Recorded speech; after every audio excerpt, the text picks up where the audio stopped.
Hey you guys, it's MJ from Alta Love. How are you? So today I wanted to talk about this idea of like our knowing thyself. Okay, so knowing thyself and relating it to the world of form, our physical world, yes, the world that we live in, together, and how we want to be expressing this truth from inside ourselves, right? So we have to know thyself. We have to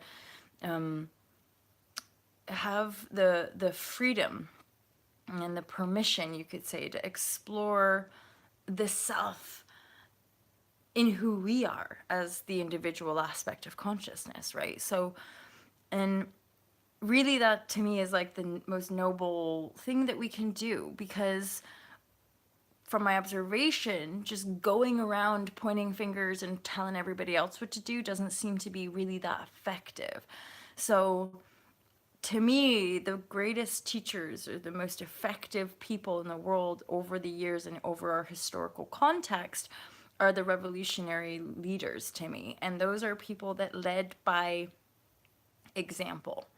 So the kind of polarized aspects of the leadership through fear, force, and tyranny, and propaganda and manipulative tactic to try to control people's minds, versus the the true authentic individuals who led by the truth of their being and by the truth of their knowing, i.e. Gandhi, like, be peaceful. You want to see more peace in the world, be as peaceful as possible, right?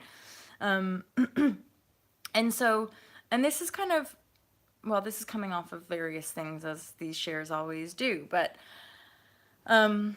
this idea of having conversation about meaningful things, and having the capacity to like root out and go into topics and be able to face words, topics, themes, issues, challenges which trigger us emotionally.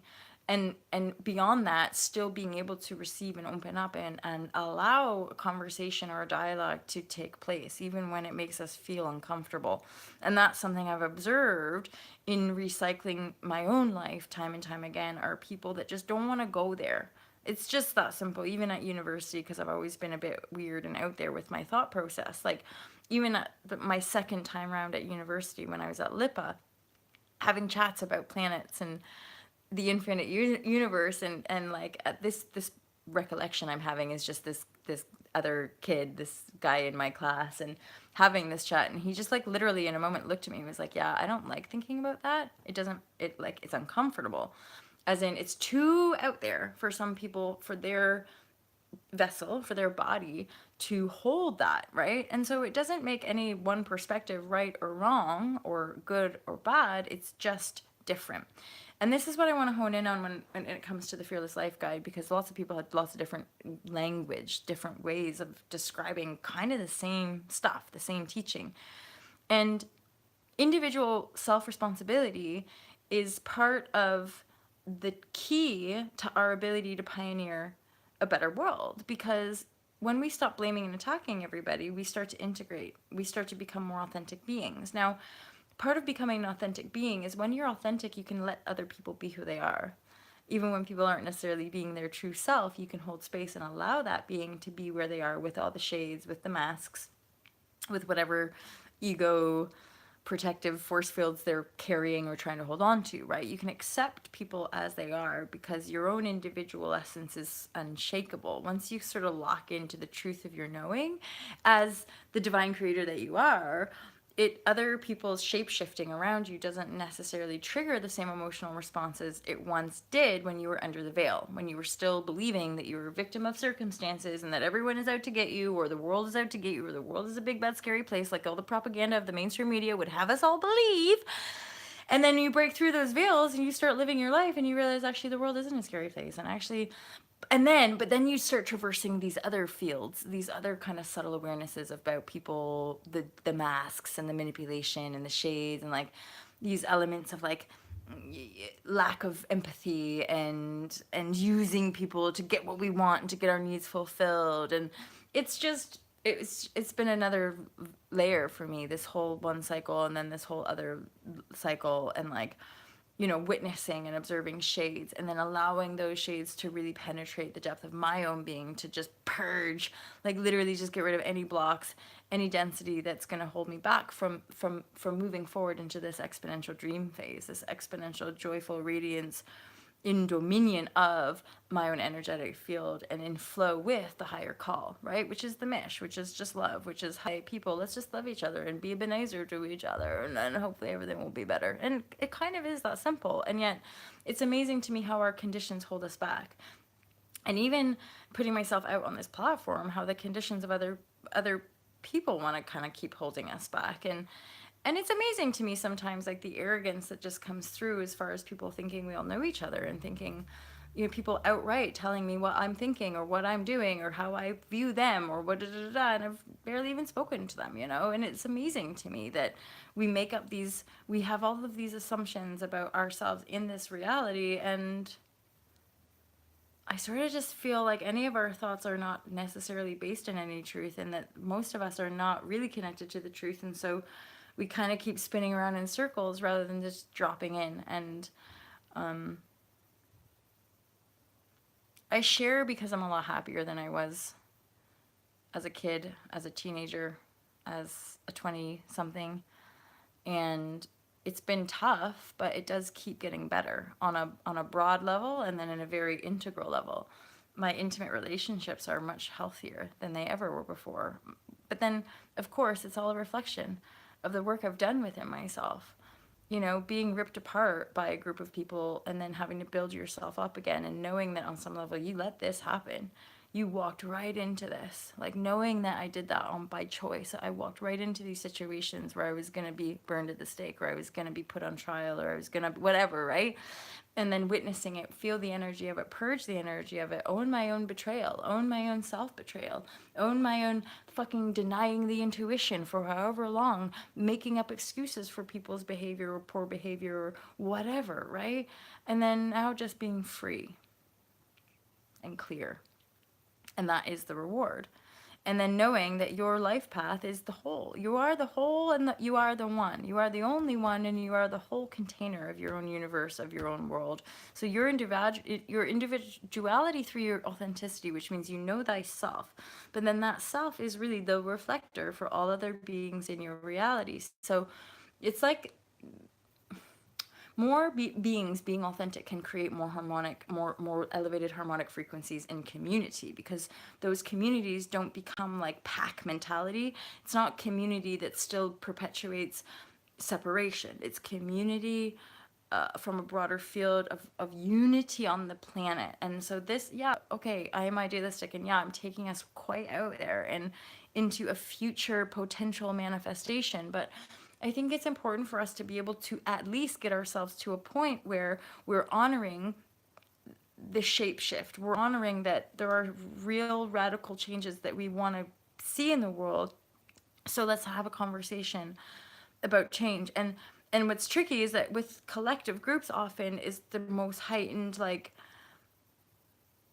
just pointing of fingers, pointing of fingers rather than just rooting down the changes that we're desiring to make from within self. Because so sometimes I think we're so quick to get power that we just lie, or we just like put ourselves out there. We want all the accolade, or we want the recognition, or we want this, or we want that. And it's not happening because we're not there, because we're not vibrationally there. But the deeper inner work, sometimes people deflect or bypass, spiritual bypassing, people say, we bypass that, and we just keep distracting ourselves with all of our busyness, right?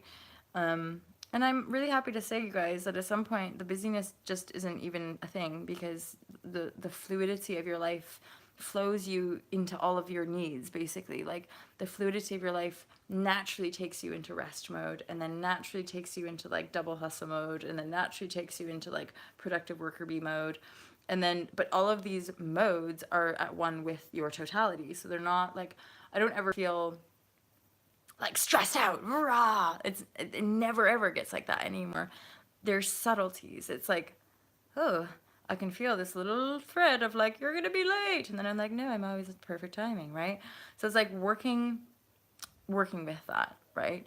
And and then stepping away from anything that isn't that. And I can honestly say that's part of Alta Love's. I just did a share on Facebook, but that's part of Alta Love's move away from social media, is that there's energetic engagements that are not efficient for Alta Love and for my life anymore. And so those have to be cleared. And and ultimately it's because of projections and stuff like that. Being a sensitive being where people will just project on to you what they think about you. And sometimes that can be kind of painful, right? Because there's not even necessarily a very direct connection, and yet people will want to put that onto you. And again, just trust your own intuition, trust your own inner guidance, let yourself flow with it, but be very aware of, like, just being in your reality. And this is all the big thing, you guys, stepping away from social media in that regard of being social, is that it's like what's shifted for me is the reality. I know this might sound kind of weird, you guys, but like, I love social media. I love YouTube. I love everything that it's pioneered, and how it's expanding our consciousness field, and how it's connecting us in this really tangible way, right? Because we are all one and we all are connected, and that is the truth. And the paradox, though, of all of this is only just to be peaceful and live in harmony and peace and abundance, right? So then that comes that point of living it, is that I don't want to be spending my day checking social media. I don't want to be spending my days constantly posting, constantly feeling like I have to chase these posts and da da da da. No, I literally just want to share from my heart the content that is here for you, from my heart to your heart, and then breaking free from that conveyor belt that social media can sometimes replace in us is next level. And then I'll report.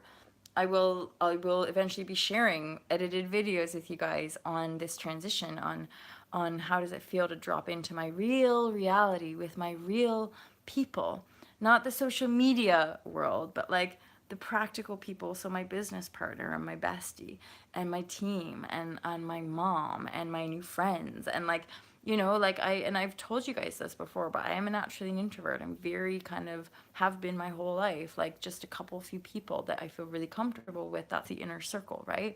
And then social engagements have to be a lot more discerning, because, well, just because you become really responsible, and you start to just tune in to the point where if something's not right for you, if something's not good for you, and because of all the lessons you keep telling yourself, and because of all the lessons you keep learning, eventually you learn, like, yeah, that's definitely one thing intuition is trying to tell me. Now I can listen or deny and end up back in a fucking pattern, right? So it's looking at that and saying, well, yeah, what is the truth?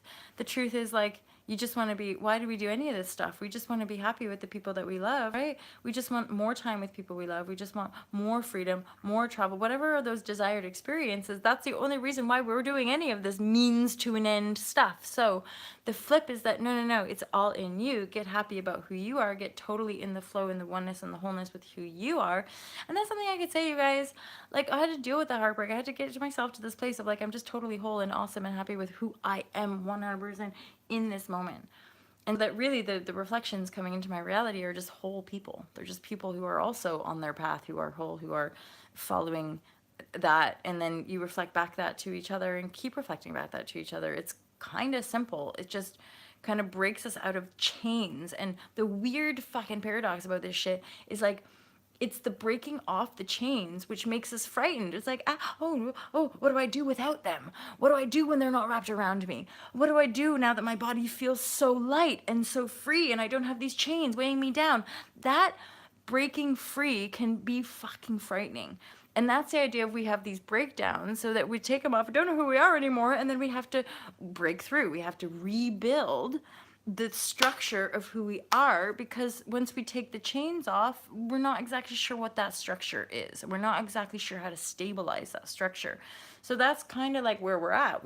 As a collective, we're taking these chains off, but we're getting lighter. We don't know exactly where we're going or how to get there or And so part of us is wanting to run back to safety, to the old paradigm. Part of us wants to grapple on to the structures of the old, but they are dying or dead already. It is totally done. It's collapsed, kind of thing. So So better to let's get together and feel all right. It's better, really, for real. Like we just all get together, have a little boogie, have a little group hug. Even when we don't really like each other, be like, okay, we're cool. But it's like regroup. We gotta sit. I remember when I did my Vipassana meditation, like my biggest insight during Vipassana was like, hey, wait a minute. If the whole world, if every single person in the world, if we just like shut off all the machines, if we just shut industry down for like a day, not even like an hour, 20 minutes, 2 seconds, fuck. If we just like shut everything down and every human just sat down and stopped talking, we could like reset the world like that and make it fun. Hard work is fun when you love what you do. That's the difference. That's just the shift of like, I'm not a slave, I'm an empowered creator and I have value to offer the world. So I need to channel that value. And that value from within self is positive. It feels good. It yokes you. It gives you radiance. It gives you vitality because you're channeling it from the source that you are, rather than disconnecting from the source that you are and trying to fulfill a bunch of conditions that are not even based in any kind of truth. I'm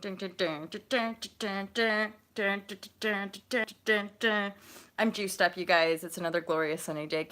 But those of you living in England, by the way, like how awesome is this weather? We are winning at life because of the sunshine glory that is here with us today. So I'm gonna get all my work done, which is me now here getting my work done for you guys, and then I'm gonna write. My share yesterday was about this book compilation, The Silent Scream, and just this is intuitive share, like it's like a splash, it's a big one, and how it's coming through the download is a little bit different from my past downloads, and so I'm sitting with it. I've communicated to the woman spearheading as well, like, yes, letting it sit rather than feeling like rushing. I don't want to rush this project, so I'm really letting it sit, because it's like the silent scream within us. And these are big monumental screaming times, aren't they? You know, people are screaming at the injustices in the world and awakening to really deep and expansive and mind-blowing concepts and ideas, you know? And this stuff can be earth-shattering for people, but this is the thing. It's like we can talk blah, blah, blah, and yet for another human being, even just these subjects can be just like, ah, what does that mean? What does that mean for my reality? I talk about eco-villages sometimes in the Fearless Life Tribe, and I have one amazing tribe member who that's not the path for her, and it's like, that doesn't resonate. And it's like, that's perfect. We're not all supposed to be the same. And that's part of like isms, you know, any of the isms in the world that we're trying to kind of equalize everybody, which means we're just standardizing. Let's all become conformist, uniform. We're all the same. It's not. These are subtleties. These are intricacies in how we have come to be the way we are, and then how we navigate a kind of upgrade of the potential seed of what humanity could be, and breaking free from the chains of our own minds of thinking we know what is right versus allowing what to become of us to show us the way. It's a spin a little bit, but I just gotta say, you get to the other side of it and you're a much happier person. You're much more free, and it's what people call authenticity. I don't like to label myself. I don't really like to call myself anything, but I do align with that. It does feel like that because I'm aware that no one has power over me unless I give it to them. And it's whenever we give our power away to other that it can really fuck us up. So be you. I love you, and you, and you. You're cool. You're cool too. You guys are on it. We're the rising badasses of the world because we love people.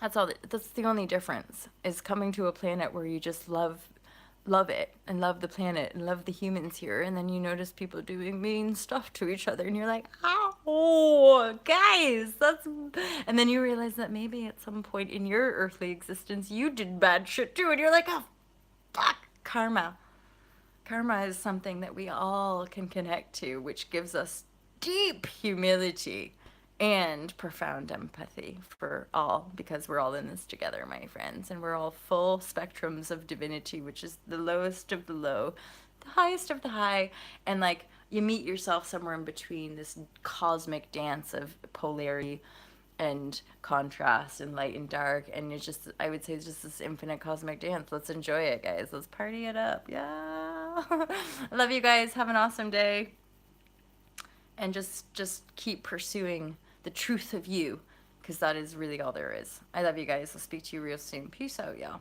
Bye.